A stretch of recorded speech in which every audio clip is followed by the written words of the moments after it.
Hello, divine creations, divine marvels, children of God. We hear that expression in spirituality a lot. Children of God, child of God, sons and daughters of God. What does it mean? Well, when I first heard it, I thought, well, that's very beautiful, but what does it mean? It felt good, but I didn't quite know what to do with it. Well, I'm happy to say I finally know what to do with it and what it means.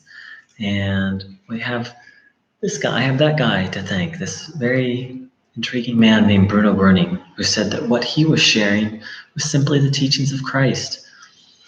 And he spoke on this topic of being a child of God. Now, it all came together for me when I recently read that newborn children, if they're not held and touched enough, even if they're given adequate food, water, and medicine, they'll stop growing. And if this continues, even if they're given the proper physical nourishment, but if they're literally not held and touched, they will die. That's how dependent newborn children are on their providers, on the world around them. Now, Bruno Groening, and this helped me understand what Bruno Groening said. He said,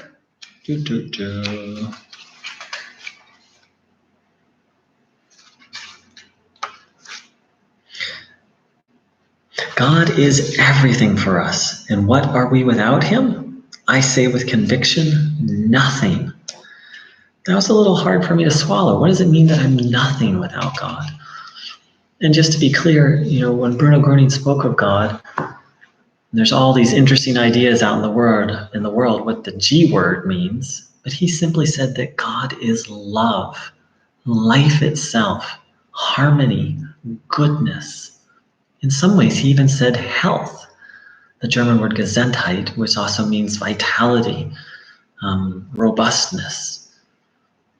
So without those things, without order, without harmony, without love, without aliveness, he actually said we're all dependent upon God. And it's easy to see that without love, without vitality, without aliveness, we're actually, in some sense, we're not really alive, or we're not really human beings. Maybe we're biologically alive, but we're not living life.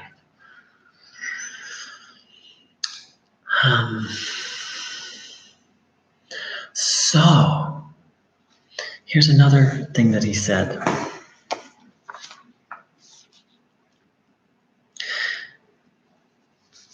Today, you have an older body.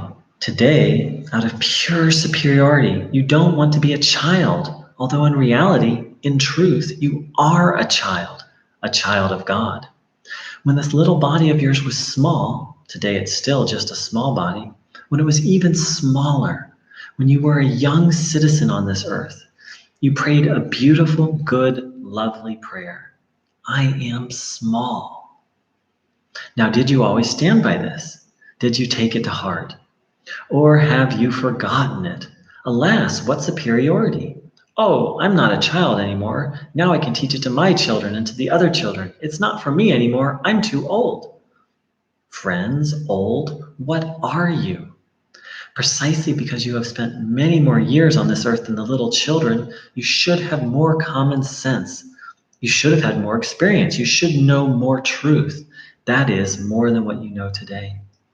Then you wouldn't be so smug. Then you would stop saying, I'm a grown-up. I'm not a child anymore.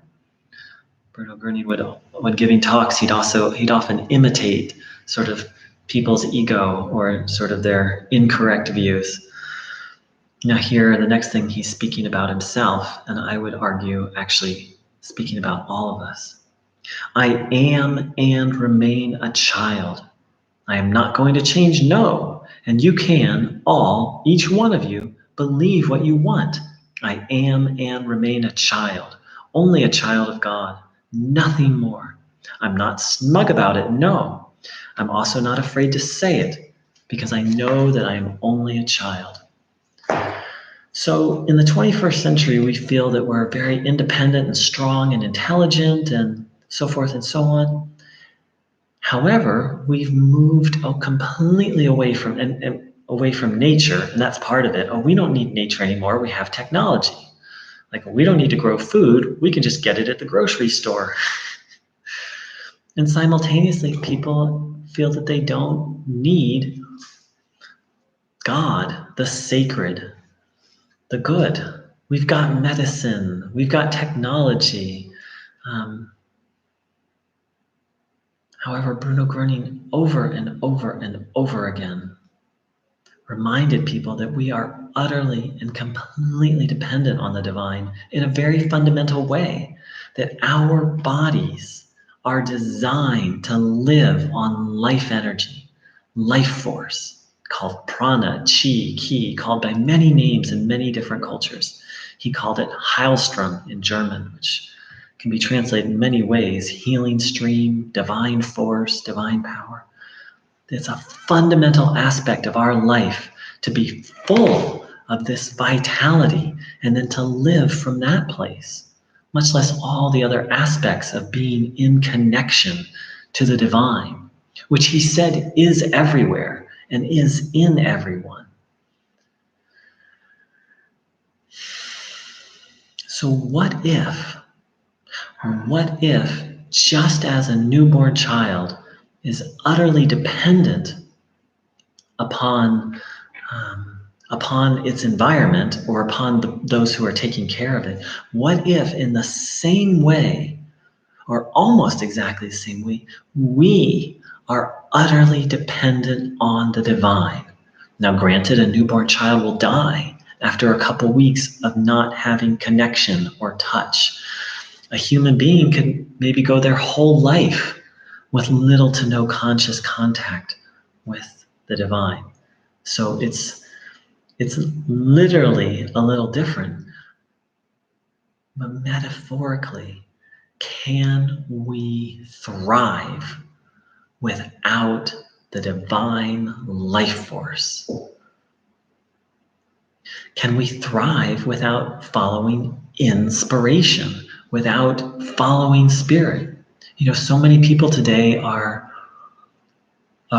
hate the G word, hate the God word, because we've been told these things about like some angry bearded man far away up in the sky who smites people and condemns people to hell forever.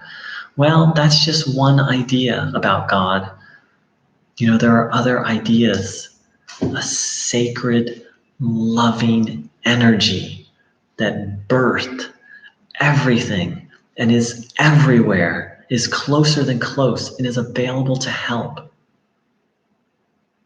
My experience in my own body, having had physical healings on this path, which Bruno Groening said, if you take in this divine energy with openness, that it can heal, it will heal. And I verified the truth of this in my own body.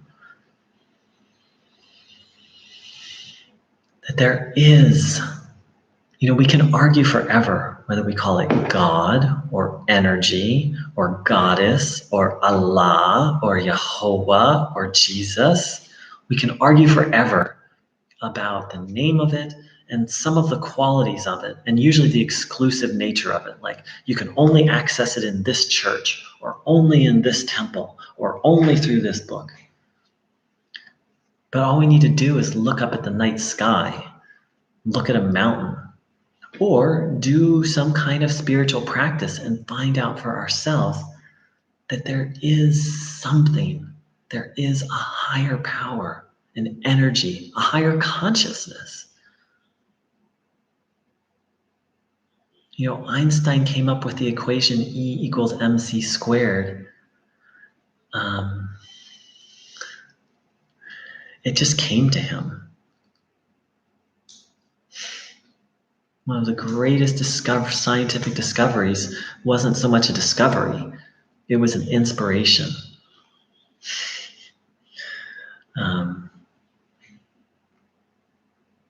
So my experience Um, my utter conviction is that a full life, to be fully alive, we need this thing. Again, whether you call it God or energy or higher consciousness or higher power, we need to live on inspiration. Otherwise, we're living out of habit and desperation. Thanks so much for joining in. Take care. And if you'd like to know more about this topic, please do leave a comment. Thanks.